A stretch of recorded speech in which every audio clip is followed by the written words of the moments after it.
My name is Brent Black. I'm the Extension Fruit Specialist at Utah State University. We're standing in a trial that originated from some work that my graduate student Reagan White-Salusi did, and she's now a county agent down in San Juan County. Reagan came to me a number of years ago interested in Navajo peach production, and she did her whole master's thesis and part of her undergraduate research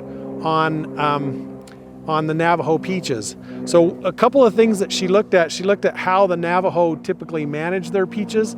She also looked at some of the plants that they were growing, some of the genetics. So the Navajo grow their peaches all from seeds. They select seeds from desirable varieties or desirable individuals that are growing in their orchards or on their farms, collect those seeds and grow those out. And they've been doing this for generations. So one of the studies that she looked at was how closely related the Navajo peaches were to domestic peaches that the rest of us grow.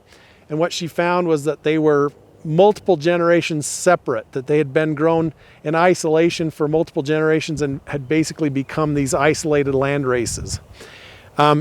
So one of the things that she also looked at was working with another graduate student in the greenhouse.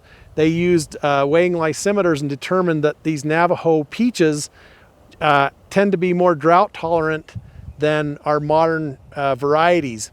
And we were interested to know, one of the things that we found was that they recover from drought stress more quickly.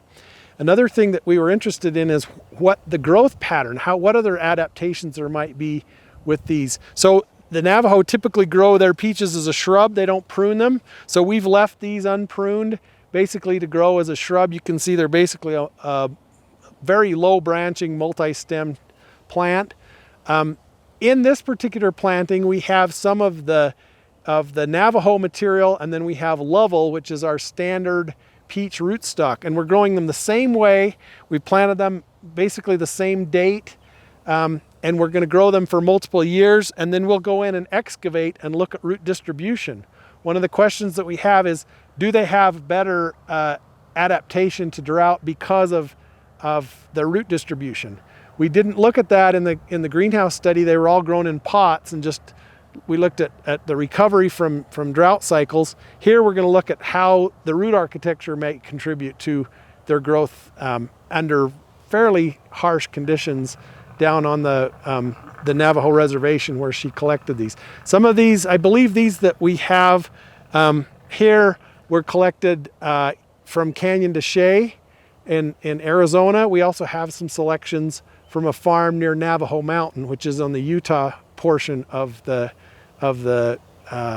Navajo Nation reservation. So we've got these established here. They're under common conditions. One of the reasons we're doing it here is because our soil here at Kaysville doesn't have any rocks in it. So it makes it really easy if we want to excavate and look at root distribution patterns. We're not digging through rocky soil.